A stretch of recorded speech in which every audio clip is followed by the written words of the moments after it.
Hola chicos, buenos días.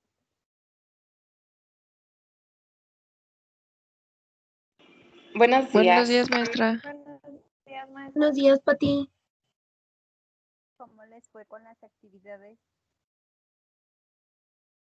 Con el crucigrama. No se escucha muy fuerte, Pati. ¿Cómo les fue con el crucigrama?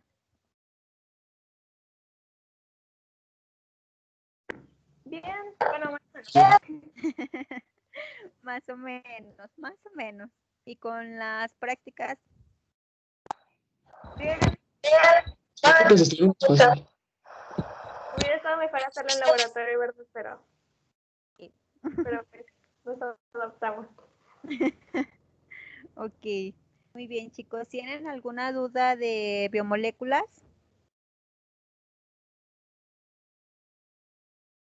¿No? Entonces ya podemos iniciar el otro tema. A partir de este van a empezar a hacer sus reportes.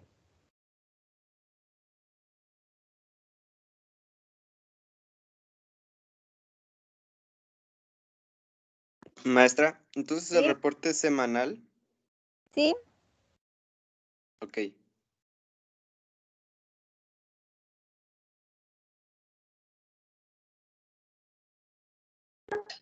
Y, por ejemplo, ¿qué día en específico se lo vamos a tener que entregar? El fin de semana. El sábado Gracias. pudiera ser. Ujú.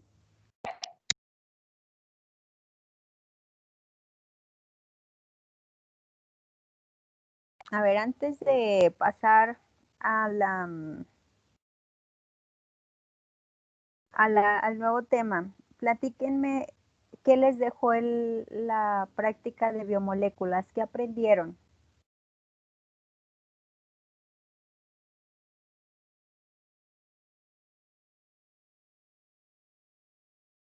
Que hay que leer bien. Porque hay que leer bien.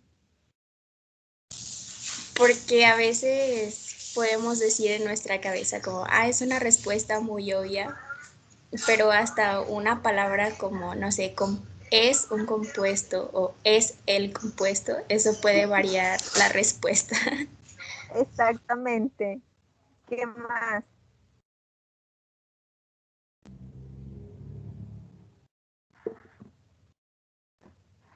Por parte de biomoléculas,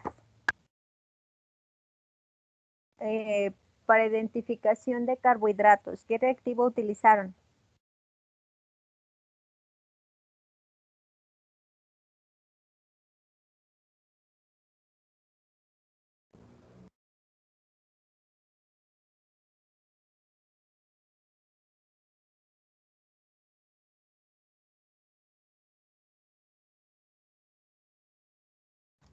Utilizaron Lugol. Lugol para determinación de almidón. ¿Sí? Sí, almidón. Entonces, ¿qué alimentos analizaron con Lugol? Pues fue galleta, huevo, ajonjolí y ciruela. Ok. De todos esos, ¿cuál presentó más cantidad de almidón? La papa. La papa. ¿Por qué? Bueno, pues la papa es como una reserva de energía y es lo que es el almidón. Entonces la papa está mayormente compuesta de eso. De almidón. Ok. Para azúcares reductores. Bueno, hicieron determinación de glucosa. Uh-huh.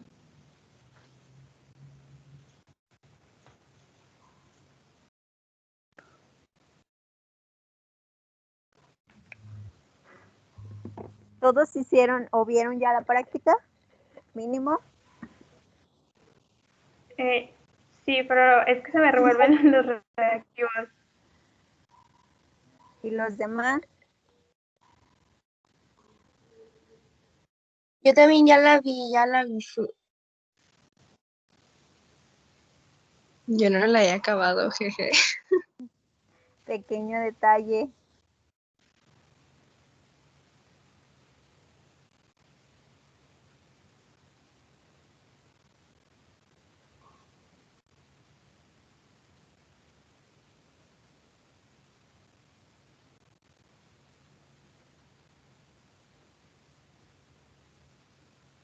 Para los azúcares era el que era como azulito, ¿no?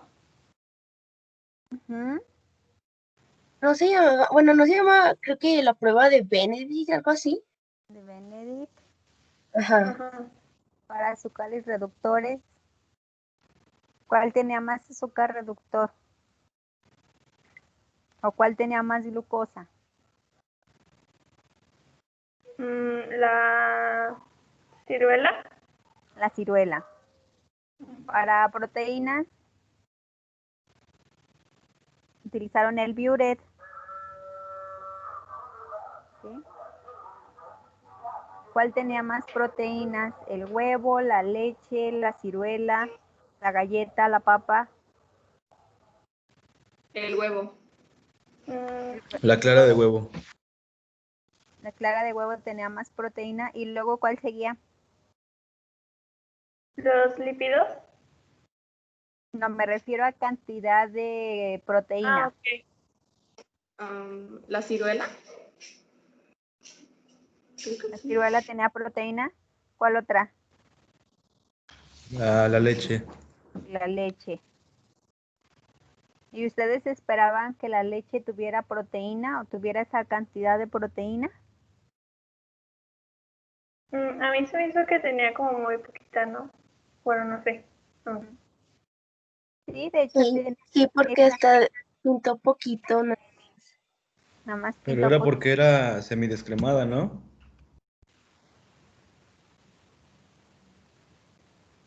Sí, bueno, mencionó eso, que era descremada y que tal vez por eso había pintado menos, un poco de proteína. Exactamente, si es descremada va a tener menos cantidad de proteína. Sí, hay que fijarse bien qué tipo de leche es y la marca también influye mucho. A lo mejor si hubiera hecho el experimento con leche bronca, hubiera tenido más cantidad de proteína y se hubiera pintado de un color más intenso. ¿Sí? Y de lípidos, ¿cuál tenía más lípidos? El ajonjolí. ¿El ajonjolí tenía más lípidos? ¿No hizo experimento con yema de huevo? Sí, Sí, era dijo la que la yema de yema de huevo. Era la yema de huevo la que tenía más cantidad de lípidos. Entonces, si ustedes hacen un experimento en su casa con salchicha o con jamón, ¿cuál harían? Identificación de azúcares, proteínas, lípidos o almidón. Almidón. ¿Por qué almidón? Porque es mi trauma. O sea, a mí me hubiera gustado una identificación de todas estas cosas, pero en diferentes marcas, usando, no lo sé, por ejemplo, el jamón. Porque eso jamás se me va a olvidar cómo se... Ya no me acuerdo cuáles marcas exactamente, pero se pintaban totalmente negras con el Lugol, entonces eso me llamó mucho la atención. Ok, sí. Es Igual. una salchicha vegana. De hecho, sí nos venden la salchicha y el jamón como si fueran carne, pero realmente el único que es carne es el jamón serrano. Las demás marcas utilizan almidón, ¿sí?, para hacer su salchicha. Entonces, si ustedes hacen la prueba en su casa, ustedes incluso la pueden hacer en su casa, comprar una salchicha de diferentes marcas. Igual, si tienen un molcajete o algo, triturarla ahí con poquita agua y si no, así directo, no pasa nada. Agarran el pedacito de salchicha y lo ponen en un platito y le agregan la solución de isodine. Muchos tenemos isodine en casa.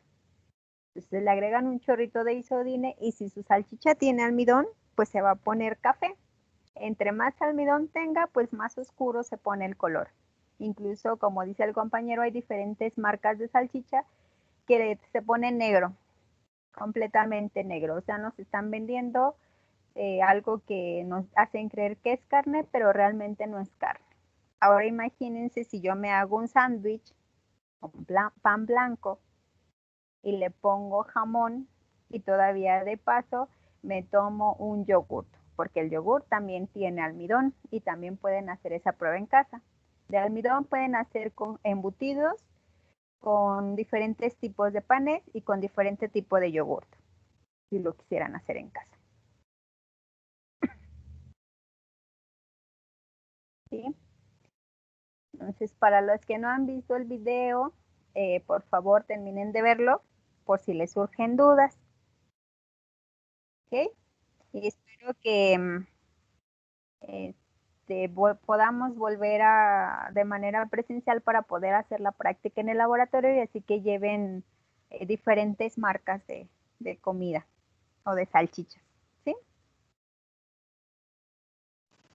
Yo tengo una duda. En la de lípidos, ¿la ciruela se pintó de ese color por el reactivo o por el color de la ciruela? Por el color de la ciruela. Sí, es muy raro que quedara como muy rojo. Sí, no es por el color de la ciruela. Okay. Igual lo que podría hacerle el señor es quitarle el color con carbón activado y luego ya agregarle el reactivo. Sí, Daniela, estas pruebas te pueden apoyar para elegir mejor marca de embutidos para consumir. Esa es una de las ventajas de hacer este tipo de pruebas en los alimentos, que ya sabes qué marca comprar o qué marca tiene más cantidad de proteína. Pero les digo, si quieren un jamón que realmente sea carne, es el jamón serrano, por eso es tan caro. ¿Alguna otra duda? Pati, ¿cómo se llama el que identifica los lípidos? Es que, ¿cómo? Sudan Ajá. 3. Ah, ok. Es que no dio nombre, yo me dije como, ¿qué? Gracias, Pati. De nada. ¿Algo más? No, ya nada. Nada más es ahorita. De la otra práctica. Ok. De la de células epiteliales. Ajá. Estuve buscando por qué se podían observar mejor ya después de agregarle el azul de metileno, pero no encontré nada. O sea, ¿por qué se tiñe el núcleo? Ok. Los colorantes, al igual que nuestras células, tienen cargas. Entonces, ¿qué carga tiene su núcleo? ¿Positiva o negativa?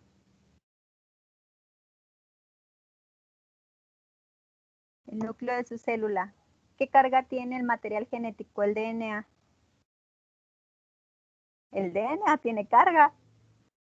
¿Qué carga tiene?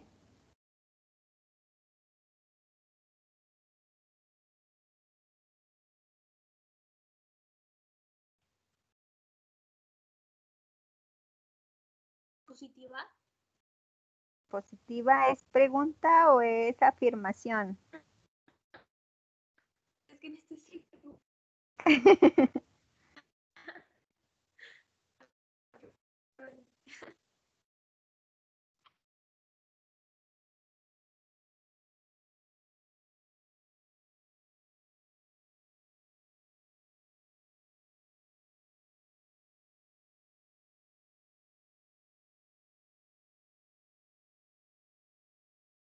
¿Ya lo buscaron? ¿Ya lo encontraron? ¿Ya se acordaron? ¿Qué, maestra? Perdón, es que Bueno, aquí dice los grupos fosfato. No, adelante. No, solo quería saber cuál era la pregunta. ¿Qué carga eléctrica tiene el núcleo de la célula?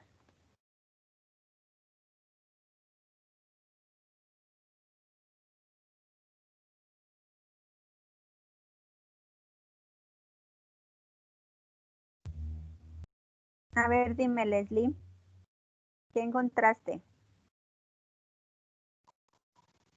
Bueno, dice, los grupos fosfato de su esqueleto de azúcares fosfato le otorgan una carga negativa a las moléculas de DNA. Una carga negativa. Entonces, si tu núcleo es negativo y tú lo quieres pintar, necesitas ponerle un colorante positivo. Entonces, por eso es que se tiñe de ese color. Igual los colorantes los vas a utilizar en microscopía para observar mejor las células, porque las células no tienen color. Entonces se te pueden confundir con la luz del microscopio. O sea, tú puedes prender el microscopio y no puedes ver nada. La luz necesita ser muy tenue para que las puedas diferenciar. Entonces, los colorantes te ayudan a verlas más fácilmente en el microscopio, pero hay que saber qué colorante aplicar de acuerdo a la carga o a la estructura que tú quieras resaltar. ¿Qué Muchas tipo de gracias. colorante dijo que era? Ay, perdón. Con el que pintaron la célula azul de metileno. No, pero dijo que era ¿qué? ¿Ante positivo o ante negativo? Dijimos que el núcleo tiene una carga de ¿cuál? Positiva o negativa. Te lo dijo Leslie. Negativa. Negativa. Entonces debes de tener un colorante con carga positiva. Gracias. O en otras palabras, lo puedes poner en ácidos y básicos. ¿Sí? Que es realmente la clasificación de los colorantes, ácidos y básicos.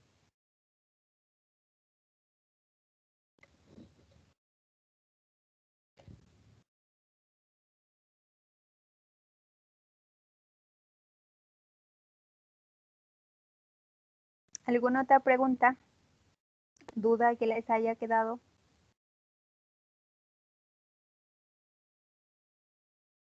Maestra, ¿dónde puedo comprar Lisodine?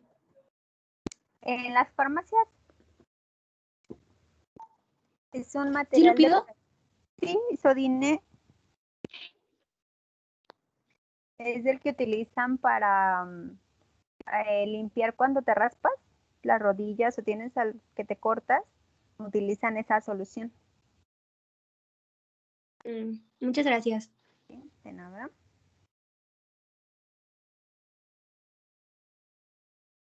¿Algo más?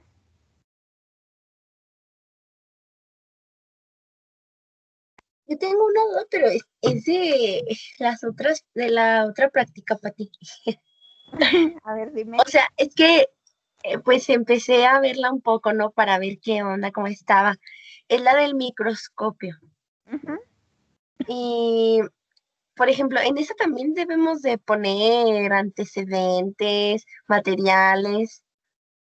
Sí, antecedentes sobre todo son importantes porque tienes que hablar un poco sobre la historia del microscopio. O sea, ¿quién fue el primero que inventó un microscopio? Hay diferentes tipos de microscopio. ¿Sí? Electrónico, de barrido, el óptico, que es como el que tenemos nosotros. Entonces tienes que poner ese en material, pues prácticamente solo pondrías un microscopio. ¿Sí? Si el video te habla de cómo hacer limpieza, o sea, cómo limpiar los lentes, los oculares o los objetivos, te van a dar nombres de soluciones.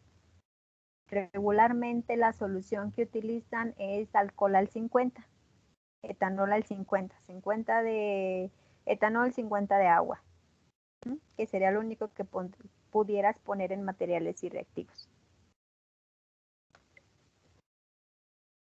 Y, por ejemplo, cuando nos dan las partes del microscopio, esa ya la podríamos poner como en procedimiento, Em, o que cuando limpian las partes nos mencionan qué son y qué se hace ahí. todo lo de Esa las podría ir en, ¿qué? Ok, mira, las partes las puedes incluir en lo que es la introducción o los antecedentes. Ujú. Y cómo limpiarlos lo pones en la parte de procedimiento. Sí, lo único que sí quiero que me anexen en su reporte y quiero que todos lo tengan es que no se deben utilizar guantes al momento de manipular el microscopio. En el video, la persona que está utilizando el microscopio trae unos guantes, ¿sí? Realmente en un laboratorio eso no se debe hacer. Te quitas primero los guantes y luego ya manejas el microscopio. Entonces, esta nota sí me la ponen por favor todos en el reporte. Ok, sí. ¿Sí? Gracias, Pati. Y De si ya nada. lo entregamos, Bueno, si ya lo entregaste, pues ahora que vayamos al laboratorio ya vas a saber que no debes de utilizar guantes. ok. ¿Sí? Maestro, ¿y por qué dijo que no debemos utilizar guantes? Mira, primero, porque si estás haciendo tinciones, o sea, si estás agregando azul de metileno o cualquier otro colorante, vas a ensuciarlo. Y limpiarlo sale muy caro. Y en segunda, lo puedes contaminar, porque no siempre trabajamos solo con colorantes, trabajamos con bacterias o con hongos. Entonces, si tú agarras una bacteria con tus guantes, se va a quedar ahí. Entonces tú vas y lo agarras, te agarras el microscopio, entonces la vas a dejar ahí pegada. Tú utilizaste guantes, a lo mejor llego yo y yo no utilizo guantes, entonces agarro de esa misma parte el microscopio y ya a mí las bacterias se me pegaron en mis manos. Pero a lo mejor no me lavé las manos y me empiezo a agarrar los ojos, me empiezo a agarrar la boca y pues me enfermo. Entonces es por seguridad, tanto de ustedes como del aparato, que no se deben de utilizar guantes. ¿Sí? Ok. Sí, gracias. También otra pregunta, maestra. ¿Sí? Es acerca de la teoría celular. Actualmente se ha actualizado porque yo estoy investigando y el último científico que me salió fue Luis Pasteur. Ok, sí. Y quería preguntarte si se sigue actualizando actualmente esa teoría. Creo que no, creo que ya no se ha actualizado, como que dejaron solo sus postulados y ya, porque de ahí parte todo. Ahí sí te quedó mal, desconozco si sigue la investigación. Pero prometo investigarlo y te digo. Está bien, maestra, muchas gracias. De nada. ¿Alguna otra cosa?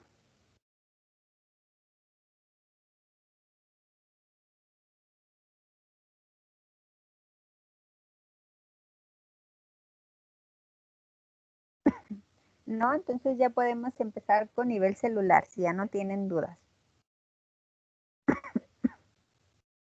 Pati, otra cosa. Dime. Ahora la otra práctica, o sea, nada más dura un minuto y pues nada, o sea, a lo que vino hablan, nada más están como ahí mostrándonos. O sea, Ajá. y ahí, ¿qué onda? O sea, con nuestras propias palabras, ahí, ¿qué? Pues sí, es con tus palabras, mira. Ahí el objetivo principal de la práctica es la identificación de células, ¿no? Para que veas cómo se ve una célula epitelial. Las células epiteliales, pues se las agarra de aquí de la boca, se raspa el cachete con un palito y luego las pone en un portaobjetos. ¿Sí? Entonces, la pone en el portaobjetos y regularmente en el portaobjetos tienes antes una gotita de agua y luego la expandes ahí tu muestra y las dejas secar al aire sin soplarle ni nada, simplemente la dejas ahí en un ladito. Entonces, una vez que se seca, puedes fijarla al calor. Fijarla al calor es pasarla por un encendedor o por un mechero, por una estufa 3 veces. Con mucho cuidado para no quemar las células. Entonces, 1, 2, 3. ¿Para qué las fijas? Por si tienen alguna bacteria, ¿sí? Que se quede como estática, que se quede muerta, por así decirlo, y no te puedas enfermar. Entonces, una vez que ya la fijas, le pones el colorante, una gota nada más, en este caso es azul de metileno, y le pones un cubreobjetos. Acuérdense, los cubreobjetos son los cuadritos chiquitos. Le limpias los bordes alrededor y ahora sí lo pones en el microscopio. Y ahí es donde tú debes de observar las células epiteliales. La forma, si se fijan, tiene un tamaño grande comparado con otras células y se les ve perfectamente delimitado el núcleo. ¿sí? En biología celular, ¿vieron los tipos de células? No me refiero a célula animal ni vegetal, me refiero a la forma de las células.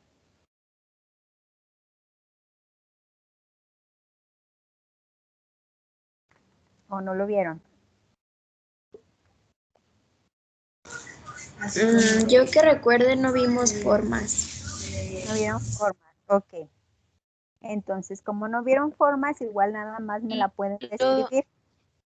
Lo de estratificadas y así, sí, y planas. Maestra, yo voy a empezar. ¿De cuáles? A ver, Sí. Esas precisamente.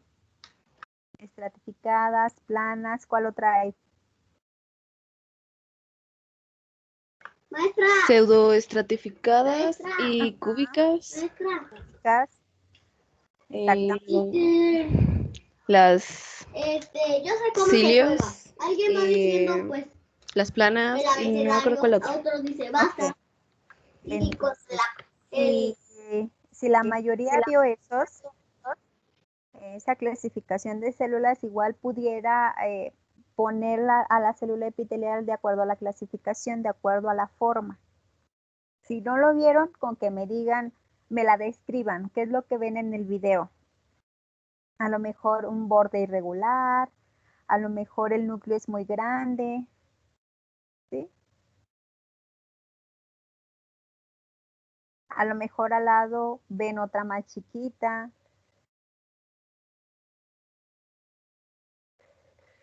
¿Sí? Más o menos. Entonces quedaría un poquito más cortito, ¿no? Sí, es más cortito, exactamente. Gracias, Pati. De nada. ¿Ya sería todo? ¿Todas sus dudas de los reportes?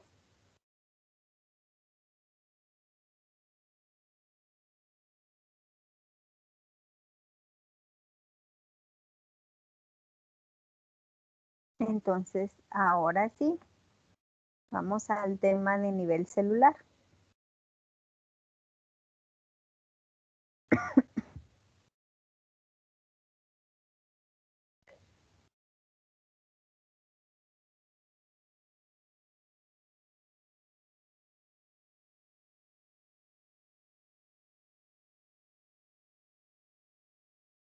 Bien. Entonces, nuestros átomos y las biomoléculas y oligoelementos pues se van a combinar para formar distintos tipos de células. Nosotros tenemos alrededor de 200 tipos diferentes de células. Actualmente sabemos que la célula es la unidad anatómica funcional de los seres vivos. Pero para llegar a esta definición o tener este conocimiento, tuvieron que pasar ciertos investigadores y ahí es donde entra la teoría celular. Ustedes investigaron por ahí qué era la teoría celular. Háblenme de la teoría celular. ¿Qué encontraron? ¿Qué científicos participaron? ¿Cuáles son sus postulados?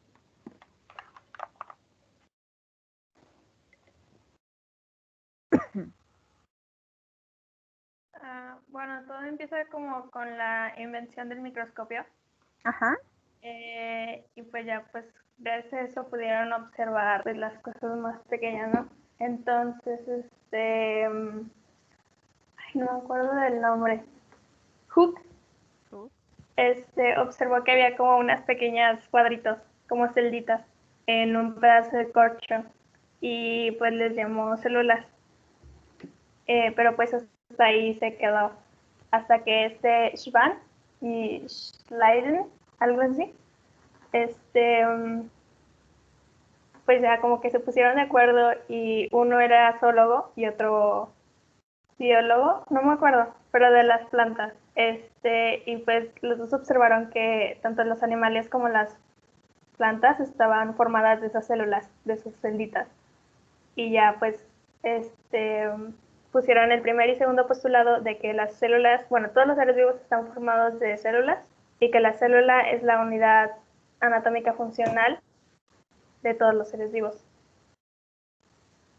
Y pues ya después, como que ya después no estaban de acuerdo en que las células se formaban de células preexistentes, porque uno pensaba que se formaban de la nada y otro pensaba que sí venían de células preexistentes. Hasta que ya después de muchos experimentos, pues ya se llegó a la conclusión de que, de que pues sí venían siempre de células preexistentes. Y bueno, escuché que ahorita hay como un cuarto postulado, pero unos decían que sí y otros decían que no, de que la célula es la unidad genética porque contiene pues toda la información para... Pues, Muy bien, gracias Leslie. ¿Qué más? ¿Qué más quieren aportar?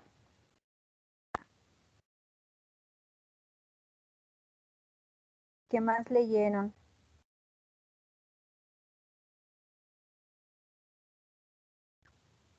Todos encontraron los mismos postulados. Sí, yo también encontré que eran 3 en la actualidad, pero como en 1900 y algo, eran 4 postulados. Pero actualmente no se considera, pues porque lo mismo, porque está en debate si de verdad debería de existir como esa condición para que se cumpla la teoría celular o no. Ok, entonces el cuarto postulado nos habla del material genético. Entonces, ¿ustedes creen que el material genético sea indispensable para la teoría celular o no? Sí, bueno, yo pienso que sí. Porque pues no sabríamos identificar entonces qué tipo de organismo es si no tenemos un material genético. Exactamente, o sea, yo también considero que el postulado del material genético es importante para teoría celular, porque igual a eso nos va a definir qué tipo de célula es, qué función va a realizar sobre todo, qué va a pasar si mi célula no tiene material genético. Todos serían iguales.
Solo una disculpa, chicos.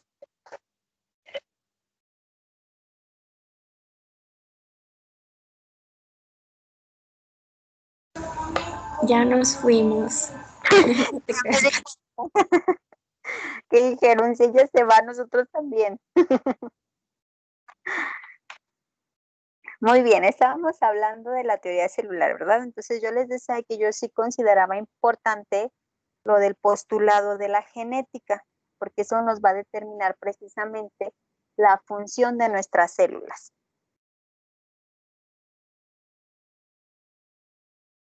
Sí, entonces yo sí tomaría en cuenta que sean los 4 postulados para la teoría celular. ¿Va? Sí, Pati.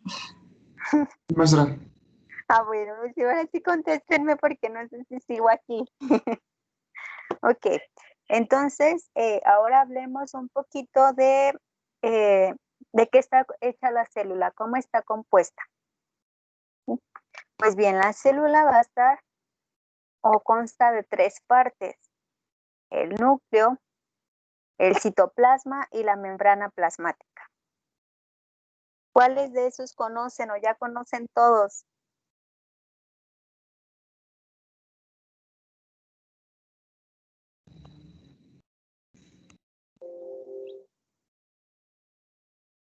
Pues según esto ya lo conocemos todos, pero de que nos acordemos ese es otro tema. Según esto. De membrana plasmática se deben de acordar que es la estructura que rodea la célula, ¿no?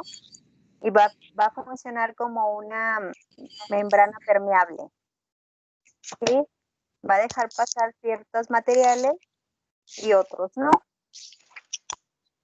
Del citoplasma, el citoplasma lo vamos a dividir en 2, en organelos y el citosol. El citosol es la parte líquida, ¿sí? Y dentro del citosol vamos a tener los filamentos intermedios, los microtúbulos.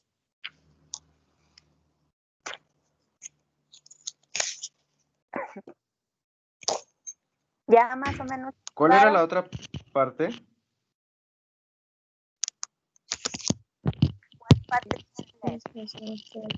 Tengo los organelos y había dicho algo más del citoplasma, pero no alcanzo a escuchar. ¿Ok?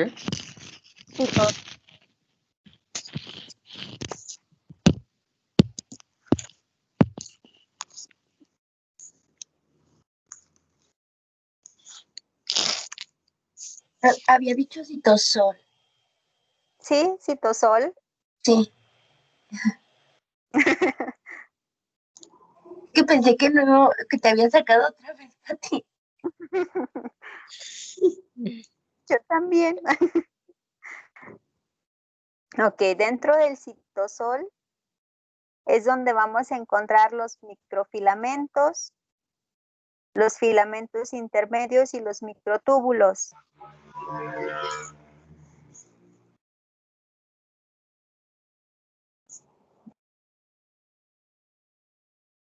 Y de los organelos, pues vamos a tener a los centrosomas, cilios y flagelos, ribosomas, los retículos endoplásmicos, tanto el rugoso como el liso, el aparato de Golgi, los lisosomas, peroxisomas y mitocondrias.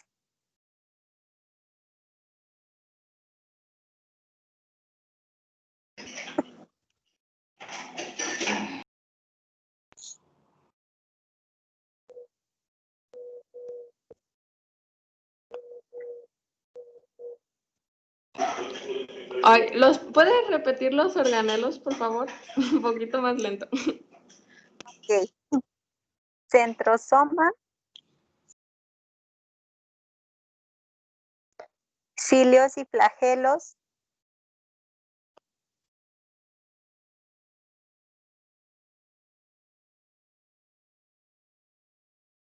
ribosomas,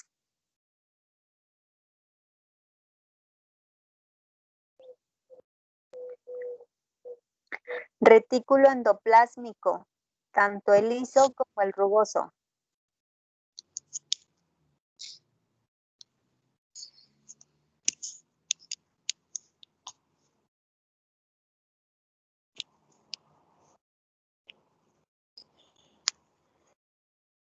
El aparato de Golgi.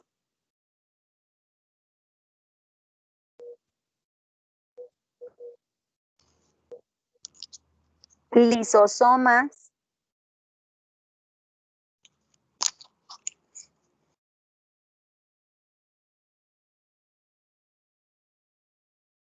Peroxisomas.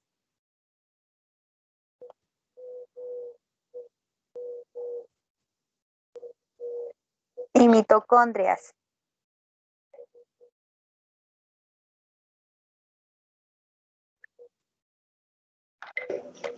Gracias. De nada.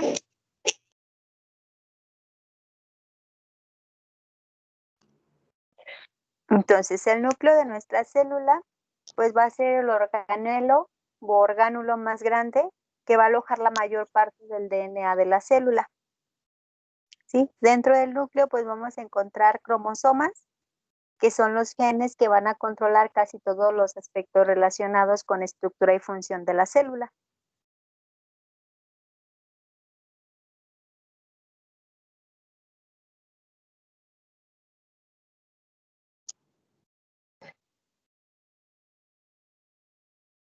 Entonces, ¿Estructura y qué, perdón? Función de la célula. Gracias. De nada. Entonces, vamos a empezar a hablar sobre membrana plasmática. ¿Sí? La membrana plasmática, pues, es una barrera flexible, pero también es resistente y rodea y contiene el citoplasma de la célula.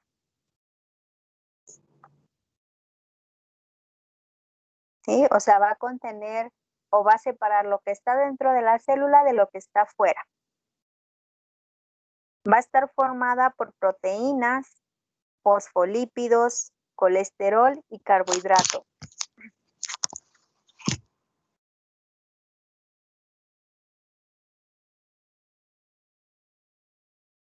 Los fosfolípidos son los que van a formar una bicapa, porque van a tener sus cabezas polares hacia afuera y hacia adentro de la célula. ¿Sí? En medio de la célula van a quedar, pero las cadenas hidrocarbonadas.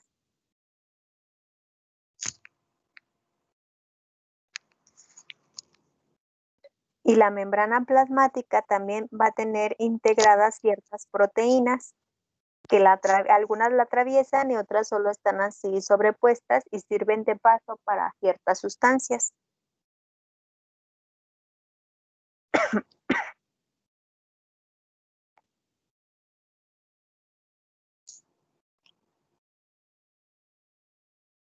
Entonces, habíamos dicho que los fosfolípidos iban a formar una bicapa lipídica. La bicapa lipídica, pues, va a estar constituida principalmente por fosfolípidos. Va a tener un porcentaje del 75% de fosfolípidos. Entonces, los 75. 75. Los fosfolípidos van a estar orientados con su grupo fosfato, que es la parte polar de la molécula, hacia el citoplasma y hacia el espacio extracelular. Y las colas, que son las zonas no polares o hidrófobas de los ácidos grasos, van a estar presentes a la mitad de la bicapa.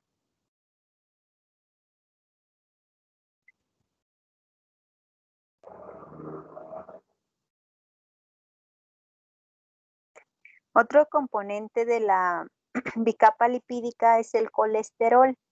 El colesterol está presente en un 20%.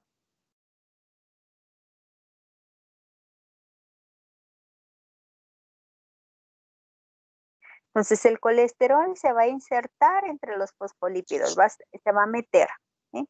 Y va a funcionar como un amortiguador porque va a regular la fluidez. Cuando bajan las temperaturas, el colesterol aumenta la fluidez. Y cuando las temperaturas aumentan, el colesterol disminuye la fluidez de la membrana.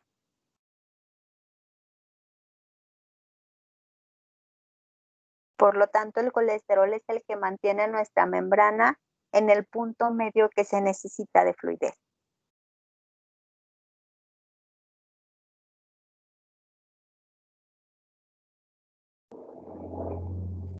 Maestra, había dicho que el 75% es de la membrana plasmática. De los fosfolípidos. Ah, ok, gracias. Sí.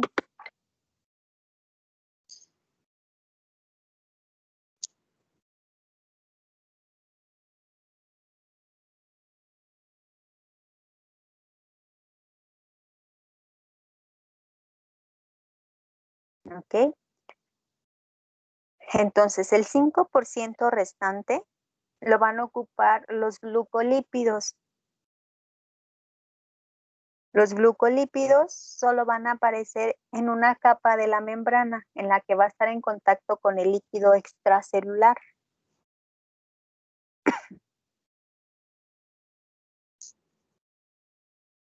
Entonces, como los glucolípidos solo van a estar en esa parte de la membrana, las dos capas van a ser diferentes.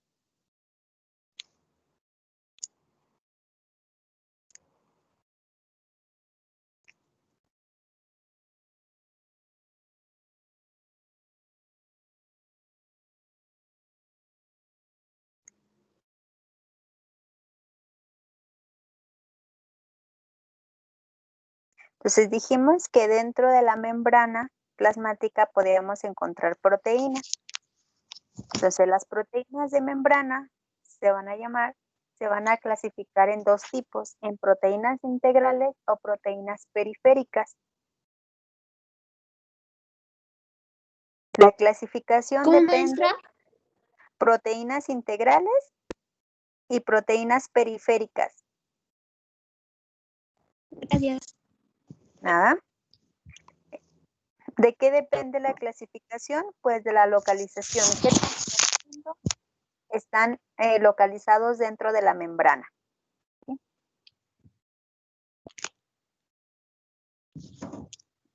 Las proteínas integrales, por ejemplo, se van a extender hasta el interior de la membrana, o sea, van a atravesar la bicapa lipídica. Se van a meter ahí entre las colas de ácidos grasos y pueden salir de extremo a extremo, de un lado al otro de la bicapa. La mayor parte de estas proteínas se llaman proteínas de transmembrana, porque salen al citosol como al líquido extracelular. Y solo unas poquitas de estas proteínas se van a pegar a los lados de la bicapa. Se pegan gracias a los enlaces covalentes con los ácidos grasos. Estas proteínas integrales son anfipáticas. Acuérdense, anfipáticas es que tienen una sola hidrofílica y una zona hidrofóbica. O una zona polar y una zona no polar.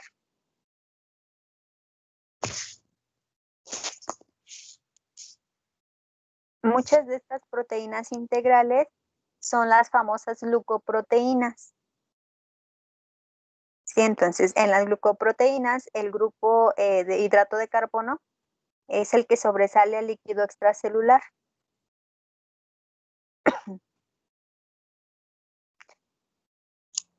Entonces estas zonas hidrocarbonadas de los glucolípidos o glucoproteínas forman lo que se llama glucocálix.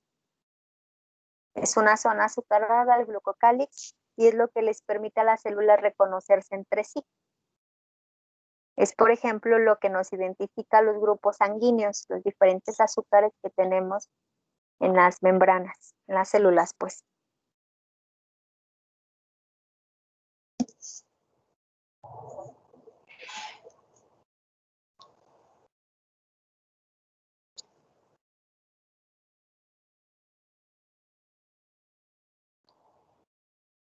Pati, ¿cómo se llamaban las que solamente se pegan a un lado de la membrana? Las proteínas. ¿Son proteínas integrales también? Pero habías dicho como un nombre, ¿no? No, mencioné que eran anfipáticas. Ah, sí. Gracias. ¿Sí? Sí, gracias. Okay.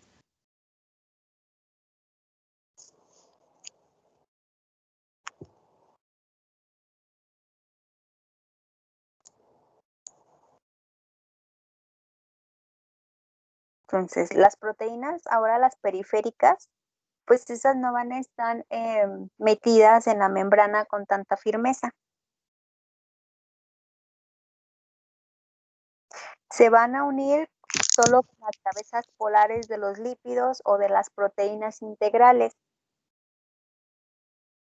Se pueden unir tanto en la superficie interna o externa de la membrana, por lo tanto podemos encontrar proteínas periféricas arriba de la membrana o incluso arriba de otras proteínas.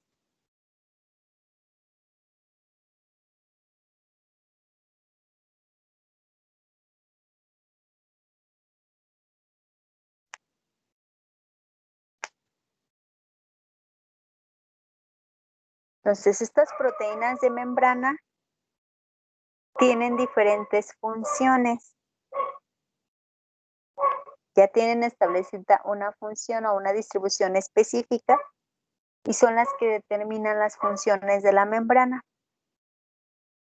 Vamos a tener funciones o proteínas que funcionan como canales iónicos, proteínas que funcionan como transportadores, proteínas que funcionan como receptores, proteínas que funcionan como enzimas y proteínas que funcionan como conectores o proteínas de unión.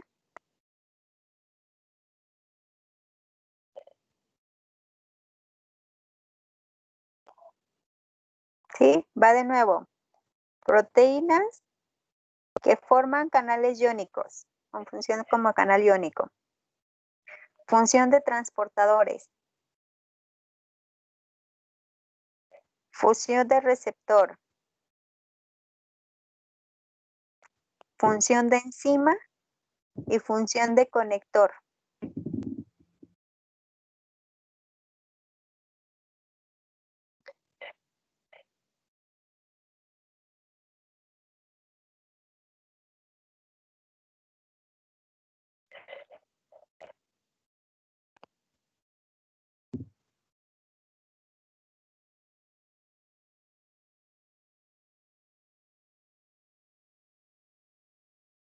¿Sí? Entonces, la siguiente clase vemos cada una de las funciones de las proteínas, ¿va? Sí, Pati. Muy Sí, bien, maestra. chicos. Muy bien. Muchas gracias y una disculpa. Muchas gracias, maestra. Sí, Pati. Gracias. Nos vemos. Adiós. Gracias. Gracias. Gracias. Buen día. Buen día. Gracias, maestra. Buen día. De nada, hasta luego.